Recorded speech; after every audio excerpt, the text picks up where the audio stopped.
Hi friends, నమస్తే. ఎద్దనపూడి సులోచనారాయణ గారి జీవన తరంగాలు నెక్స్ట్ పార్ట్ చూద్దాం. దాదాపు అరగంట తర్వాత అప్పటి వరకు ఆ ఇంట్లో చంద్రం నీడ ప్రేతఛాయలా తిరుగుతోంది. అతని ఒంటి నిండా ఇంకా చెమటలు దిగజ కారుతూనే ఉన్నాయి. పళ్ళు గిట్ట కరుచుకున్నట్టు దవడలు బిగుసుకున్నాయి. గుండెల్లో తుఫానులా చెలరేగిన అల్లకల్లోలాన్ని అదిమి పెట్టడానికి అతను ఎన్నడూ ఎరగనంత శక్తిని కూడా తీసుకోవాల్సి వచ్చింది. ఆ ఇంట్లో తారాడుతున్న మౌనం శ్మశానంలో రాజ్యం ఏలుతున్నట్టు నిశ్శబ్దంలా ఉంది.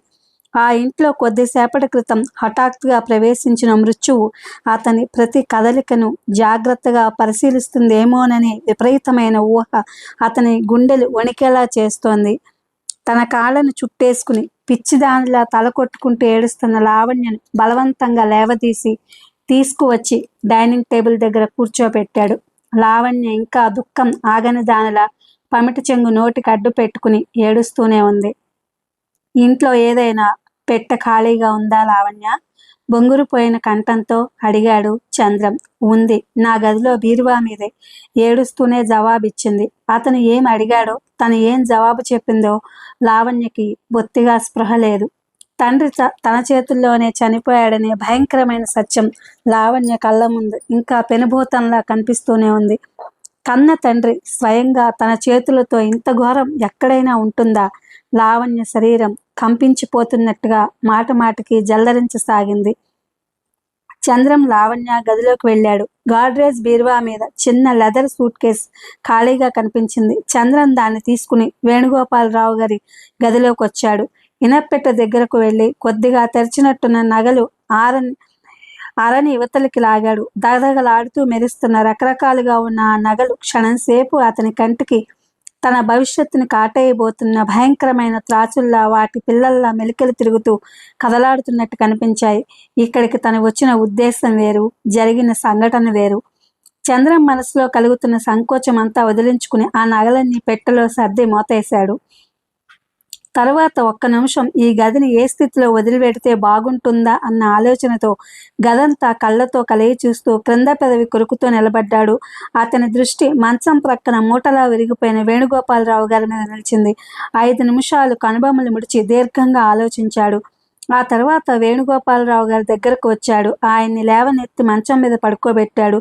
అటు ఇటు అస్తవ్యస్తంగా పడి ఉన్న చేతుల్ని గుండెల మీదకి వచ్చేట్టు సరిచేశాడు.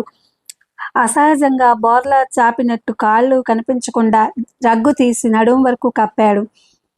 తర్వాత మంచం క్రిందకి తోసిన కాగితాలన్నీ తీసి గదంతా విరజిమ్మాడు.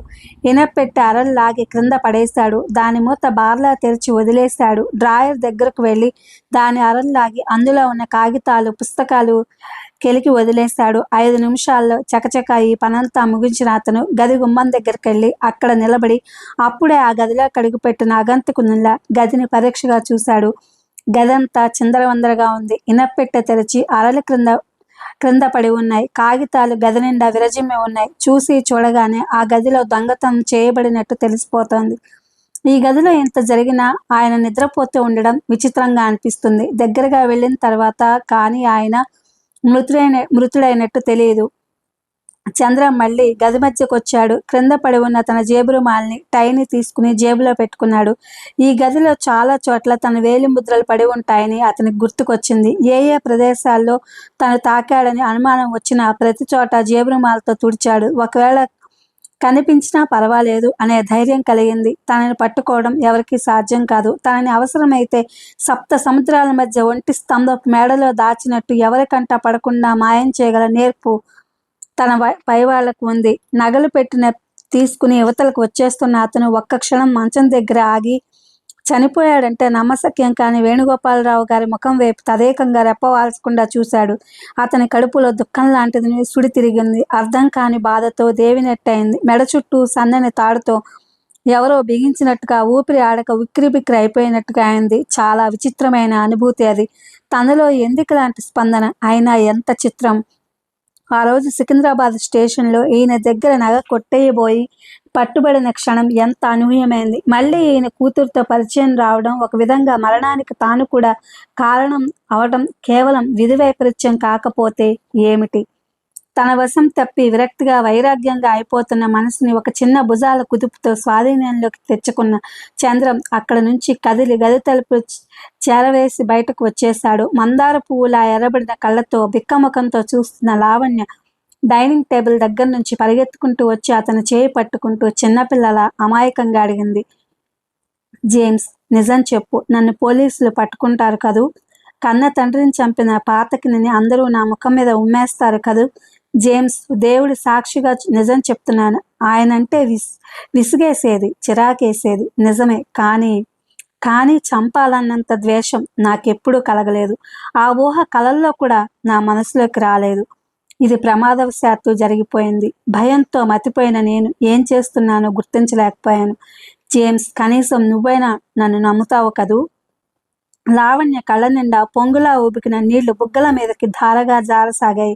చంద్రం ముఖం సీరియస్గా ఎలాంటి భావం లేకుండా నిర్లిప్తంగా ఉంది. కుడి చేత్తో పెట్టె పట్టుకున్న అతను ఎడమ చేయి లావణ్య భుజం మీద ఆనిస్తూ అన్నాడు. లావణ్య, అనవసరంగా నువ్వు మతి పాడు చేసుకోవద్దు. జరిగినదేదో జరిగిపోయింది. అది మార్చడం మన వల్ల కాదు. ఇది ప్రమాదవశాత్తు జరిగిందని మనం చెప్పినా ఎవరూ నమ్మరు. పోలీసులు అనేవాళ్లను నీ కనుచూపు మేరలోకి రాకుండా చూసే బాధ్యత నాది, సరేనా? ముందు మనం ఇక్కడ నుంచి ఎంత త్వరగా బయటపడితే అంత మంచిది. చంద్రన్ చేతిలో ఉన్న పెట్టె చూపిస్తూ అన్నాడు. ఈ పెట్టెలో ఏమున్నాయో తెలుసా? నగలు. అన్నీ ఒక్కటి కూడా మిగల్చకుండా పూర్తిగా తీసేసుకున్నాను. నువ్వు నాతో వచ్చే నా గదిలో స్థిమితంగా కూర్చుని ఆలోచిద్దాం.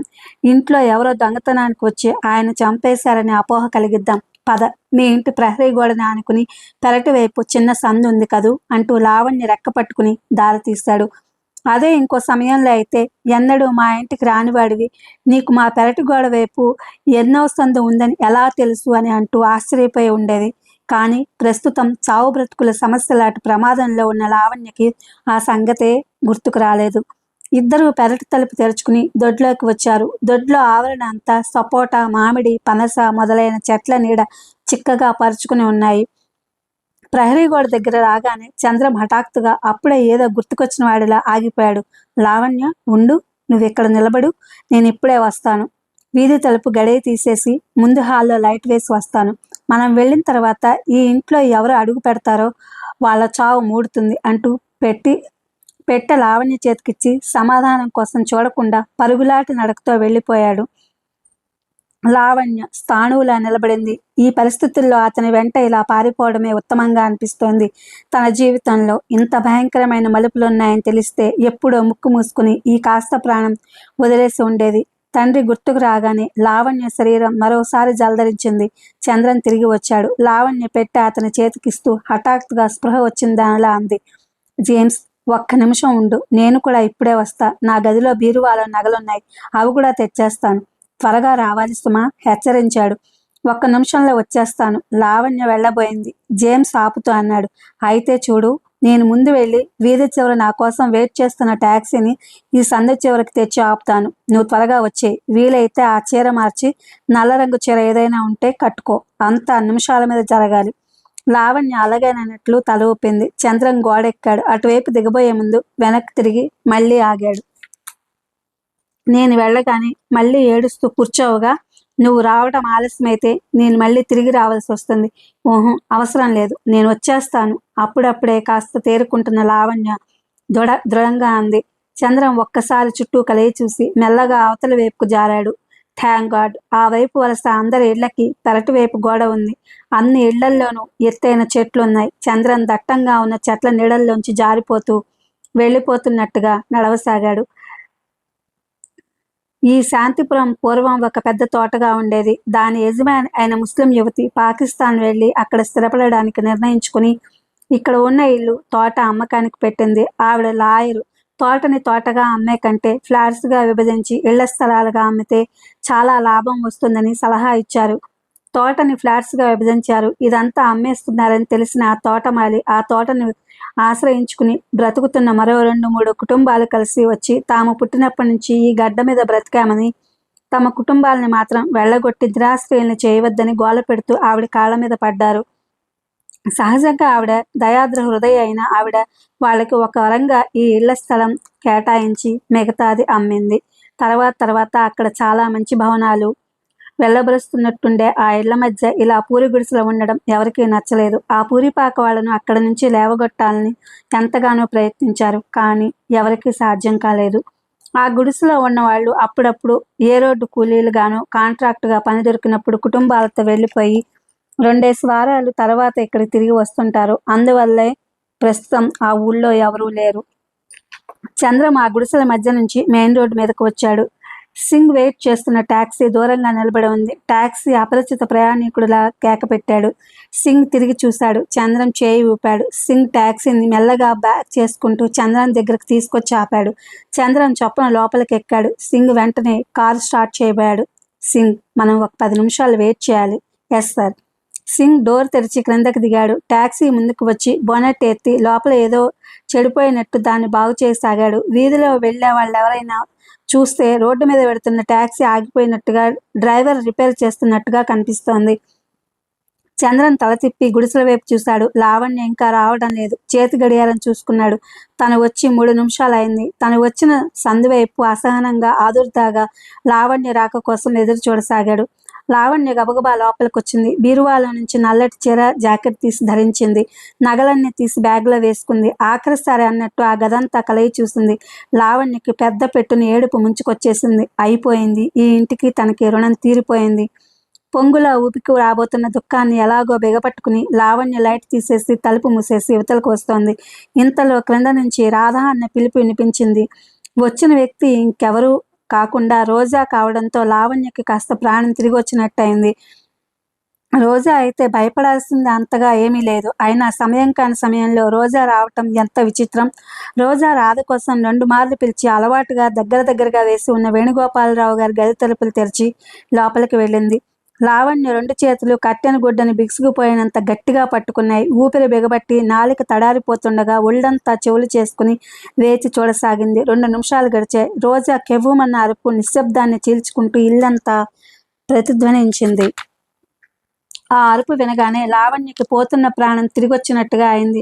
కట్టెను వదిలి గబగబా 2 మెట్లు ఒక్క అంగనం చొప్పున ఉరుకుతూ దిగి వేటగాడిని చూసిన లేడి పిల్లల పరిగెత్తుతూ దొడ్లోకి వచ్చేసింది. ఇంకో 4 అడుగులు పరిగెత్తితే ఊపిరి అందక స్పృహ తప్పి పడిపోతానేమోనని భయపడిన లావణ్య ఆయాసం తీర్చుకోవడం కోసం గుండెల మీద చేయి వేసి రాచుకుంటూ 2 నిమిషాలు తప్పనిసరిగా ఆగింది. ఒక్క నిమిషం ఊపిరి తీసుకోవడానికి నిలబడిన లావణ్యకి 1000 ఆలోచనలు ఒక్కసారిగా చుట్టుముట్టాయి. ఇంతమంది ఉండగా ఈ సమయంలో ఈ రోజాయే రావటం ఎంత అద్భుతం. మనం వెళ్ళిన తర్వాత ఈ ఇంట్లో ఎవరు అడుగు పెడతారో వాళ్ళ చావు మూడుతుంది. జేమ్స్ మాటలు లావణ్య చెవుల్లో వెంటనే ప్రతిధ్వనించసాగాయి. లావణ్య మెదడు చురుగ్గా పనిచేయసాగింది. పట్టు తప్పిపోతున్న నరాలు తిరిగి స్వాధీనంలోకి వచ్చినట్టయినాయి. తనెందుకు పారిపోవాలి? పారిపోతే ఒరిగేదేముంది? ముష్టి ఈ నగలు తనకి ఎన్నాళ్ళు అన్నం పెడతాయి? ఆ తర్వాత తన బ్రతికేమిటి? అన్ని సుఖాలకి దూరమై ఎక్కడో అజ్ఞాతంగా, అనామకంగా చీకటి బ్రతుకు బ్రతకాలి. తను ఆ దౌర్భాగ్యం ఎందుకు పొందాలి? అసలు దీనికి అంతటికీ కారణం రోజా. ఈ రోజా మూలంగానే పరిస్థితులు ఇలా విషమించాయి. తను పారిపోతే ఆస్తి అంతా రాధకి సంక్రమిస్తుంది. రాధకి గార్డియన్గా ఆ పాపిష్టిది మహారాణి భోగాలన్నీ అనుభవిస్తుంది. ఏ తప్పు చేయని తనక శిక్ష. కుచ్చితమైన మనసుతో ఈ ఇంట్లో ప్రవేశించి అందరి గుండెల్లో చిచ్చుపెట్టి అందరి బ్రతుకులు నాశనం చేసిన ఆ దౌర్భాగ్యురాలికి అష్టైశ్వర్యాల వీల్లేదు. అలా జరగడానికి వీల్లేదు. తన కంఠంలో ప్రాణం ఉండగా అలా జరగనివ్వను. భగవంతుడు తనని క్షమించాడు కాబట్టే రోజాని ఈ సమయంలో ఈ ఇంట్లో అడుగు పెట్టేలా చేశాడు. రోజా పాపం పండింది.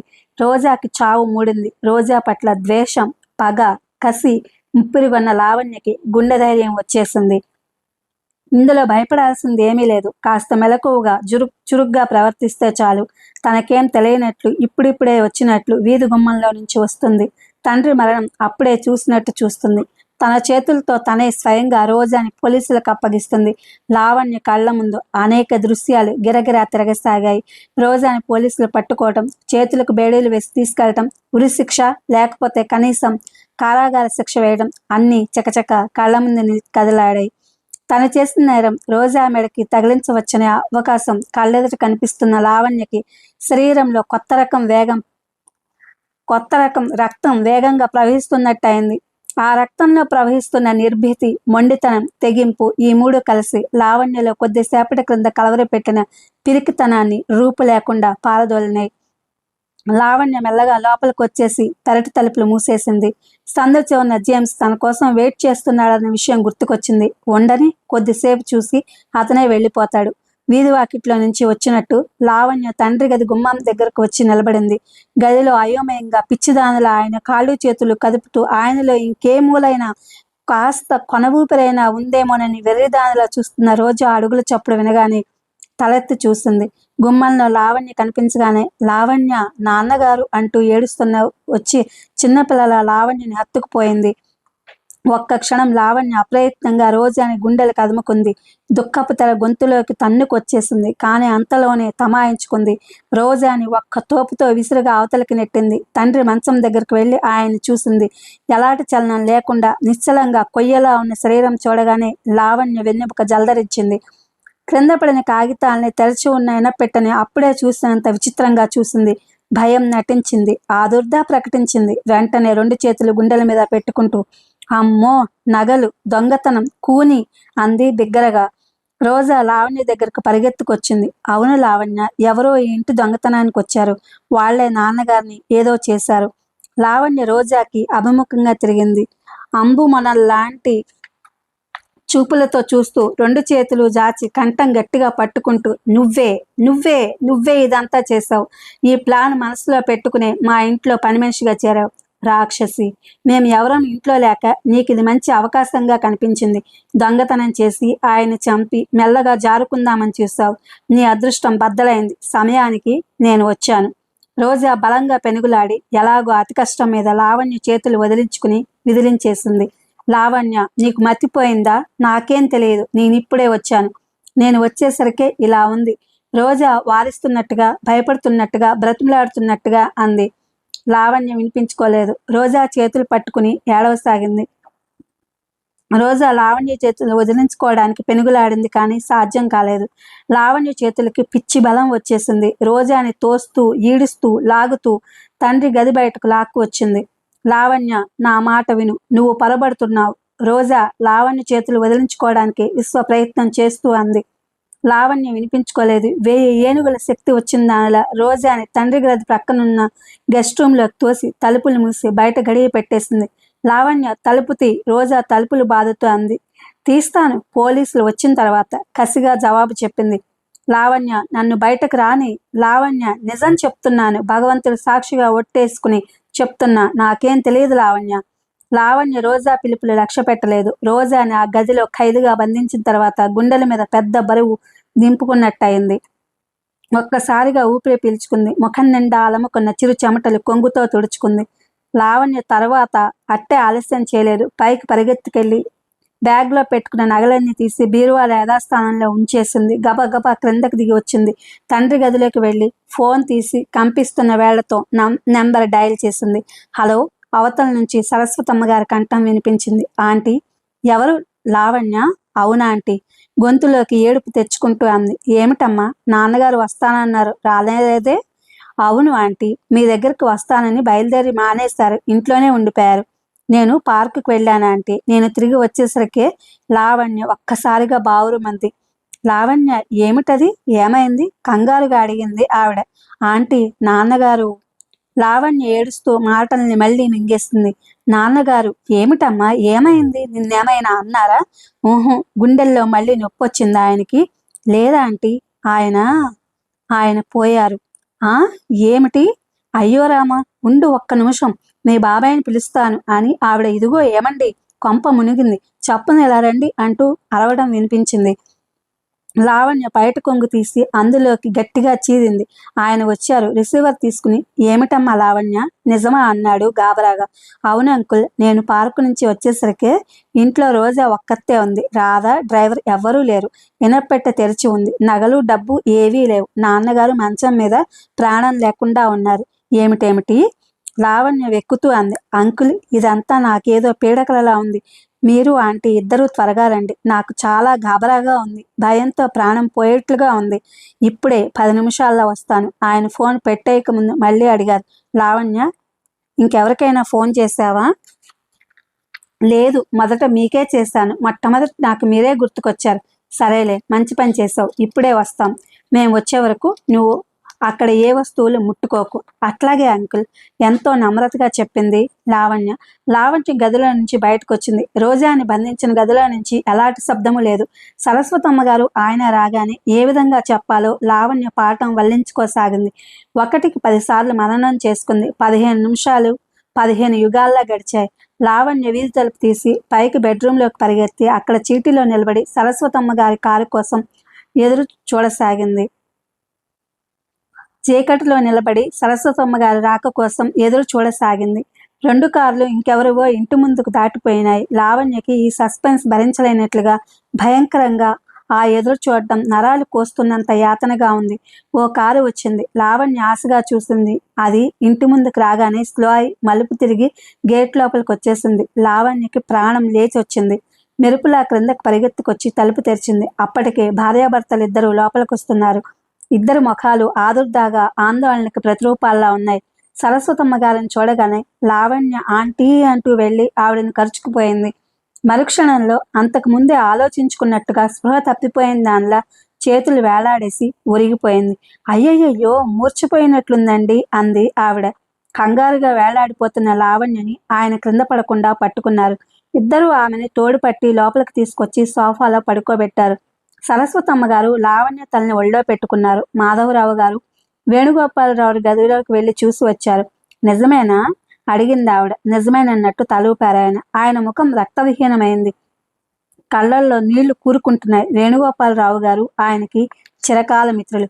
అయ్యయ్యో, ఏమిటండి ఈ ఘోరం? ఇంత దారుణం ఎక్కడా వినలేదే. సరస్వతమ్మ గారు చేత్తో గుండెల మీద తట్టుకుంటూ అంది. నాన్న నాన్న లావణ్య తల అటు ఇటు తిప్పుతూ అస్పష్టంగా అంది. మాధవరావు గారు జేబులో నుంచి తాళం చెవులు గుర్తు తీసి లావణ్య గుప్పెట తెరిచి అందులో పెట్టారు. 2 నిమిషాల తర్వాత లావణ్య అప్పుడే మెలకు వచ్చినట్టుగా కళ్ళు తెరిచింది. భయం భయంగా రెప్పలు ఆడించి చూసింది. లావణ్య, నా తల్లి, నీకెంత కష్టం వచ్చిందే.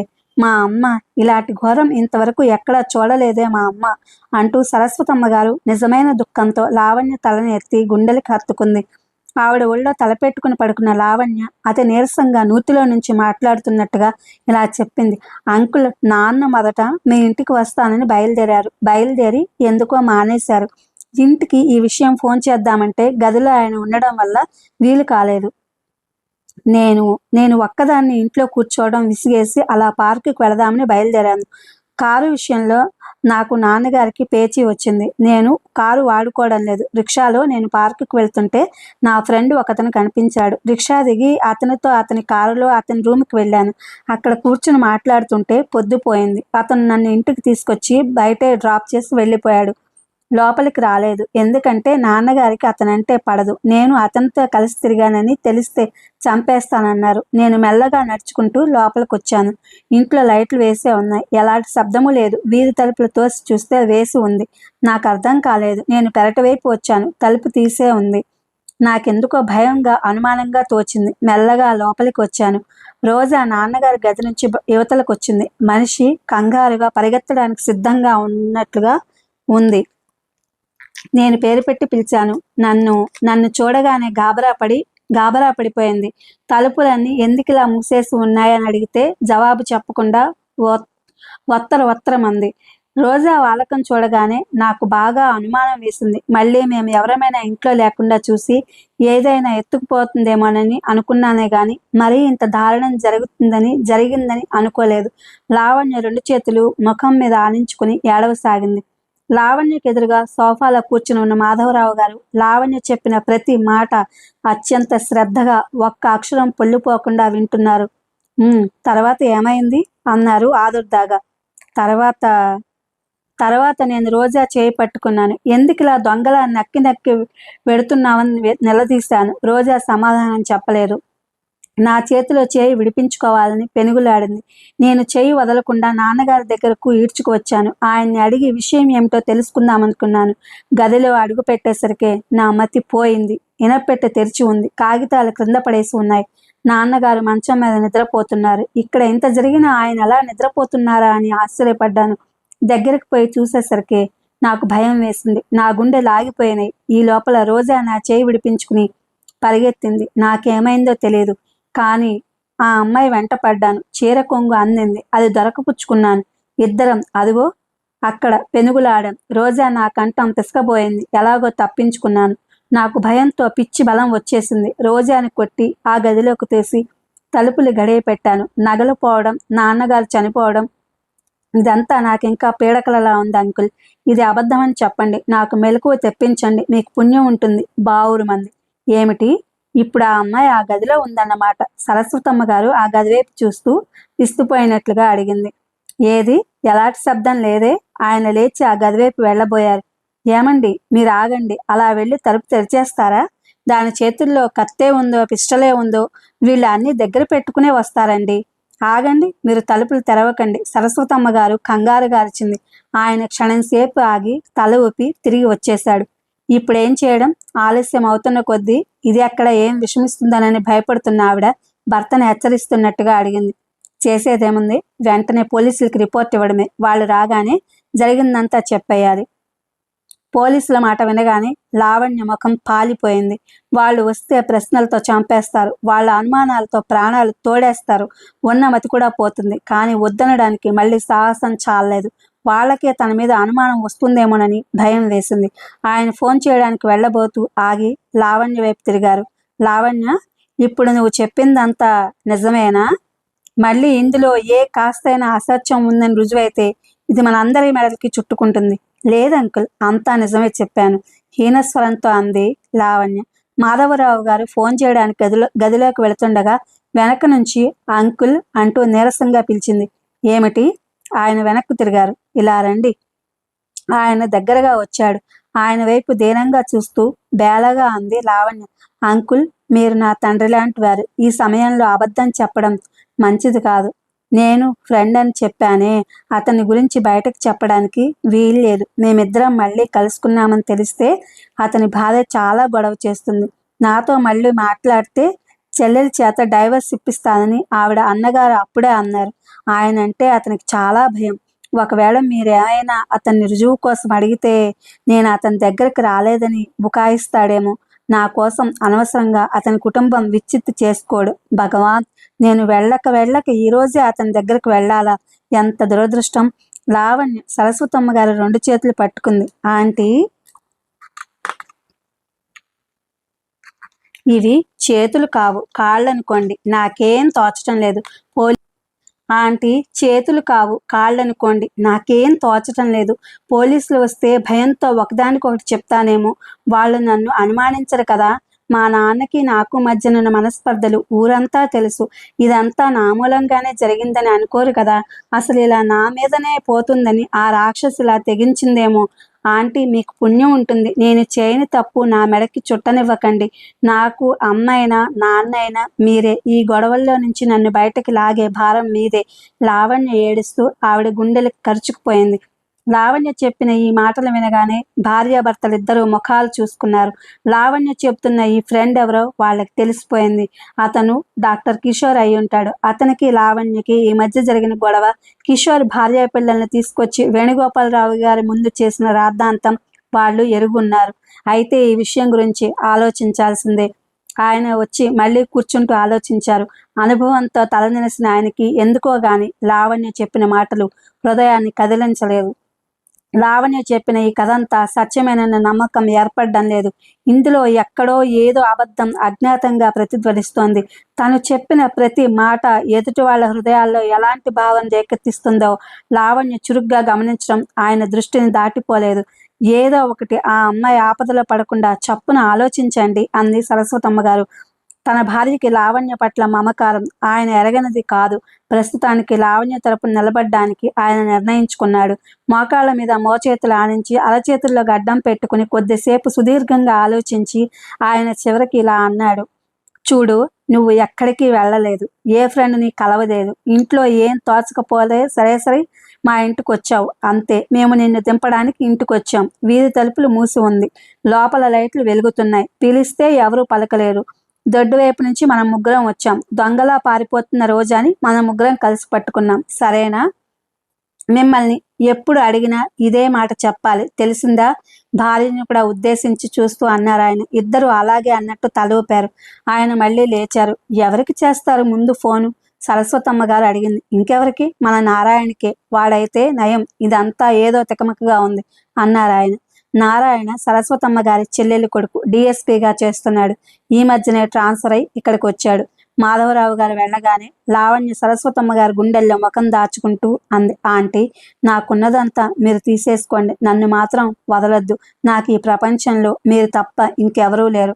పిచ్చిదాన, నువ్వు అనవసరంగా కంగారు పడకు.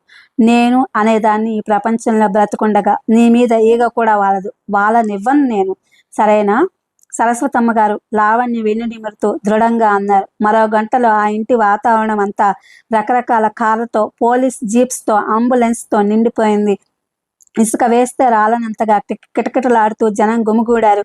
డిఎస్పీ నారాయణ జాగ్రత్తగా అన్ని పరీక్ష చేసి వివరాలు సేకరించారు.